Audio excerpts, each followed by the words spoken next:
আর জঙ্গিবাদ বলতে কি বোঝায়, জঙ্গিবাদের ডেফিনেশন কি? আগে জঙ্গিবাদ বা জঙ্গিবাদকে আমরা বলতাম যে মাদ্রাসায় পড়া, দাড়ি টুপি, এই ধরনের লোক নামাজ কালাম পড়ে এগুলো।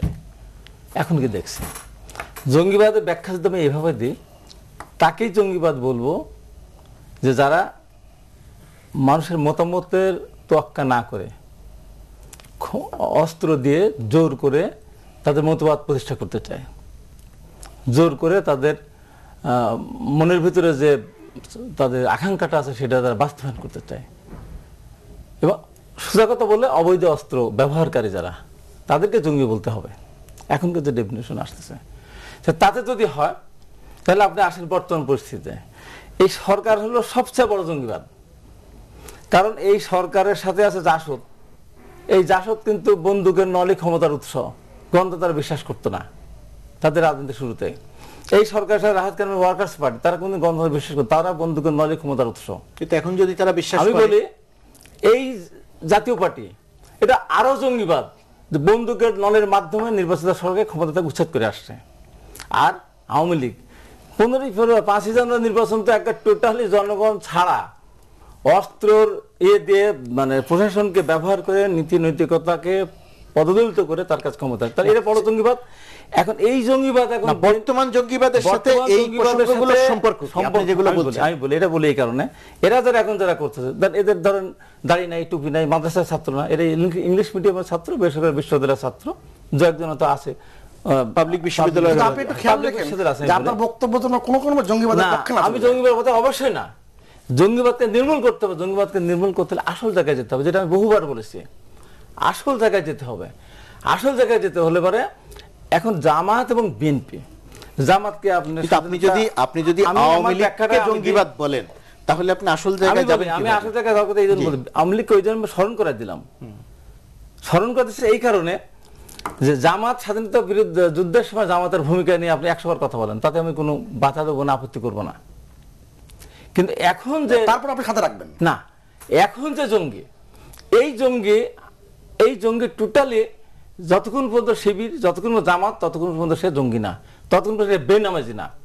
জামাতকে আপনি সদা দোষ দেন, ওরা জনসভাতে কেউ নামাজ পড়ে। কিন্তু গুলশানে আমরা কি দেখলাম, এই গুলশানে যে 5 জঙ্গি বা 6 জঙ্গি যাই আমরা বলি না কেন, 5 জন, এরা কিন্তু রোজার দিনে রোজাও মনে রাখে নাই, তারা তারাবিও পড়ে নাই, এশার নামাজও পড়ে নাই, ফজরের নামাজও পড়ে নাই, ছেড়ু তারা খায় নাই। জামাত অন্তত আর কিছু না হলে জামাত এবং ইসলাম ছাত্র শিবির। কিন্তু আপনি এত নিশ্চিত? আমি নিশ্চিত এই জন্য বলছি যে এরা এখনো মনে করে যে স্বাধীনতা যুদ্ধের সময় তাদের ভূমিকা যেটাই হোক না কেন, না আমার কথা না, আমার কথা আমি এখন লড়াই করি।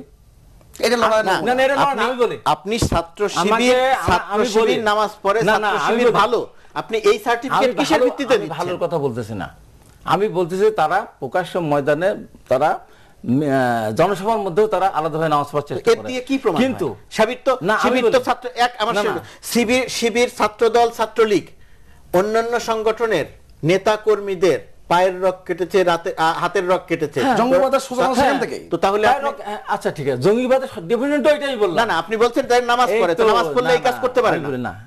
আপনার জঙ্গিবাদের ডেফিনেশন যদি আসে পায়ের রক কাটছে, আমরা কি করছি?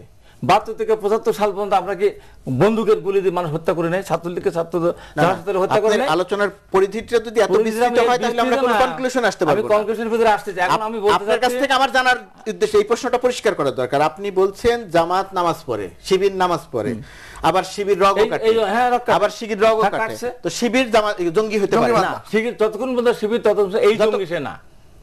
এখনকার জঙ্গি যে ধরন, সেই জঙ্গির সাথে শিবিরের বাংলা ভাই থেকে যেমন বাংলা ভাই থেকে শুরু করে আরো অনেকের একটা সময় দেখা গেছে যে জঙ্গি হিসেবে যারা আবির্ভূত হয়েছে কোনো না কোনো ভাবে এক সময় জামাতের সাথে সম্পৃক্ত ছিল। আমি এখনো বলছি সাইদুর রহমান যে এখন যে জেএমবি প্রধান, সে হবিগঞ্জ জেলা জামাতের আমির ছিল।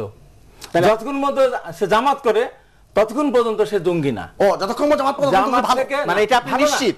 আমি নিশ্চিত, আমি বলি আমি এটা যদি নিশ্চিত দিচ্ছি এটা না, আমি এইটা প্রমাণ করতে এইটা, আমি সাইদুর রহমানের সাথে আমার দেখা হয়েছে জেলখানায়, পরিষ্কার আমাকে বলছে যে আমরা ইসলামের পক্ষে কথা বলি, আমরা নারী নেতৃত্ব হারাম মনে করি।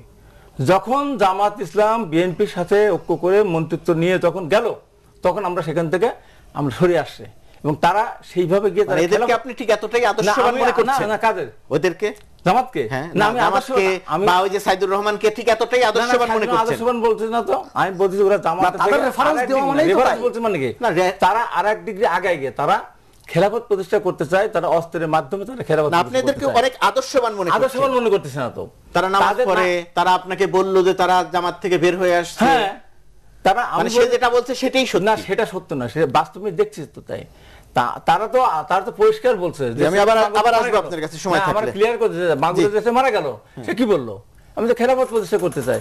এখন পর্যন্ত আমি সর্বশেষ ব্যাখ্যাটা দিলে পর আপনি বুঝবেন, এখন পর্যন্ত আমি একদম চ্যালেঞ্জ দিয়ে বলতে চাই, জামাত ছাত্র শিবির এতক্ষণ পর্যন্ত তাদের এতখানি আত্মত্যাগ করার মতো তাদের মনোবল, সে ইমানি মজবুতি তাদের আসে নাই। তাই যদি আসতো তাদের দলের আমির একটা দল আমির এবং মহাসচিব সেক্রেটারি জেনারেল আপনি যেভাবে আপনি যেভাবে জামাতের পক্ষে, তাহলে পরে তারা সেই ইমানে যাচ্ছে। এখানে গোলশান এরা কি করলো? আপনাকে অনেক ধন্যবাদ। আপনাকে অনেক ধন্যবাদ। আমি আবার আসবো আপনার কাছে। কি বললো তারা? হাবিবুর রহমান হাবিব যেভাবে জামাতের পক্ষে বা জামাতের ব্যাখ্যা দিলেন, আমি পক্ষে বলতেছি না, জামাতের শিবিরের কাছ থেকে কখনো এইরকম ব্যাখ্যা শুনিনি। জামাতের পক্ষে বলতেছি না, সুভাষ সিংহ রায়। না, আমি জামাত শিবিরের পক্ষে বলতেছি না, সুভাষ সিংহ রায়। না আমি বলতেছি যে গুলশানে 5 জন। আমরা একটা বিরতি থেকে ফিরে আপনার কাছে আসছি। জি দর্শক, থাকুন আমাদের সঙ্গে, ফিরছি একটা বিরতির পর।